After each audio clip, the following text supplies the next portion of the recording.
ایک دفعہ کا ذکر ہے، ایک چھوٹے سے گاؤں میں ایک بچہ رہتا تھا جس کا نام علی تھا۔ علی ہمیشہ سے ایک تجسس بھرا بچہ تھا۔ اسے مہم جوئی اور نئی جگہ دریافت کرنے کا بے حد شوق تھا۔ ایک دن جب وہ اپنی دادا کے پرانے باغ میں کھیل رہا تھا، جب اچانک ایک بڑا سا سنہری دروازہ اسے نظر آیا جو انگوروں کی بیلوں میں چھپا ہوا تھا۔ یہ دروازہ باغ کے کسی کونے میں نہیں بلکہ ایک پرانی دیوار کے وسط میں تھا جہاں پہلے کبھی کچھ بھی نہیں تھا۔ علی نے حیرت سے دروازے کو چھوا۔ جیسے ہی اس کی انگلیوں نے سنہری دھات کو چھوا، دروازہ ہلکی سی روشنی سے چمک اٹھا اور آہستہ آہستہ خود ہی کھل گیا۔ علی کی آنکھیں حیرت سے پھیل گئیں کیونکہ دروازے کے پار ایک عام باغ نہیں بلکہ ایک نہایت ہی خوبصورت اور جادوئی جنگل تھا۔ علی نے ہمت جمع کی اور دروازے سے قدم بڑھا کر اس جادوئی دنیا میں داخل ہو گیا۔ وہاں درختوں کے پتے نیلے تھے، تتلیاں روشنی میں چمک رہی تھیں اور فضا میں ہلکی سی میٹھی خوشبو تیر رہی تھی۔ علی نے پہلے کبھی ایسا منظر نہیں دیکھا تھا۔ وہ آگے بڑھا تو اس نے ایک چھوٹا سا دریا دیکھا جس کا پانی عام پانی کی طرح شفاف نہیں تھا بلکہ اس میں کوسوں قزح کے رنگ جھلک رہے تھے۔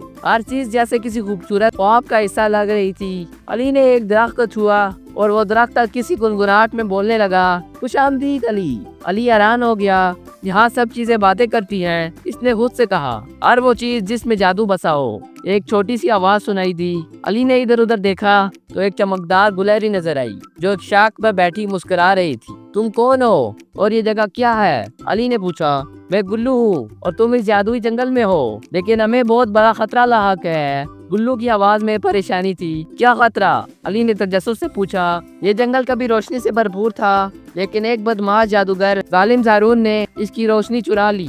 اس نے جنگل کی طاقت کو ایک شیشے کی گیند میں قید کر دیا ہے اور اگر وہ روشنی واپس نہ آئی تو یہ پورا جنگل ہمیشہ کے لیے اندھیرے میں ڈوب جائے گا۔ گلو نے افسردگی سے کہا، کیا میں کچھ مدد کر سکتا ہوں؟ علی نے فوراً کہا کیونکہ اس کا دل مہم جوئی کے لیے مچل رہا تھا۔ گلو خوش ہو کر بولا، ہاں، اگر تم ہمارے ساتھ ہو تو شاید ہم زارون سے روشنی واپس لے سکیں۔ علی اور گلو نے سفر شروع کیا۔ انہیں جادوئی جنگل کے کئی حیران اور خطرناک راستوں سے گزرنا پڑا۔ پہلے وہ ایک پہاڑ کے پاس پہنچے جہاں پتھر خود بخود حرکت کرتے تھے اور پہیلیاں پوچھتے تھے۔ اگر جواب صحیح دیا جائے تو راستہ کھل جاتا تھا اور غلط ہو تو راستہ ہمیشہ کے لیے بند ہو جاتا تھا۔ زارون کی قید کہاں ہے؟ پہاڑ نے پوچھا۔ علی نے سوچا اور بولا، اندھیرے کے قلعے میں۔ پہاڑ نے مسکرا کر راستہ کھول دیا۔ پھر انہیں ایک جھیل پار کرنی تھی جو ہوا میں ملحق تھی۔ علی نے ہمت سے گلو کا ہاتھ تھاما اور پانی پر چلنے لگا۔ حیرت انگیز طور پر جھیل کا پانی ان کے پیروں کے نیچے سخت زمین کی طرح ہو گیا اور انہوں نے جھیل کو آسانی سے پار کر لیا۔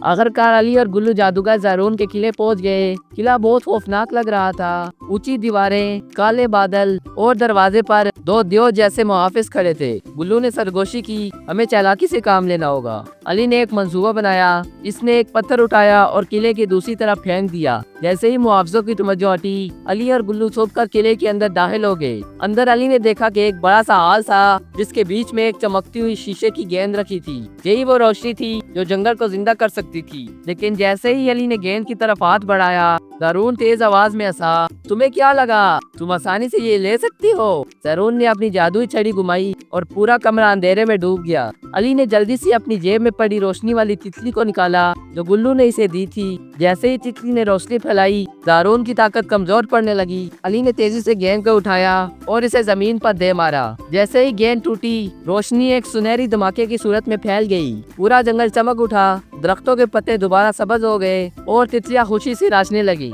زارون زور سے چیخا اور دھوئے میں بدل کر غائب ہو گیا۔ گلو خوشی سے چیخا، ہم جیت گئے۔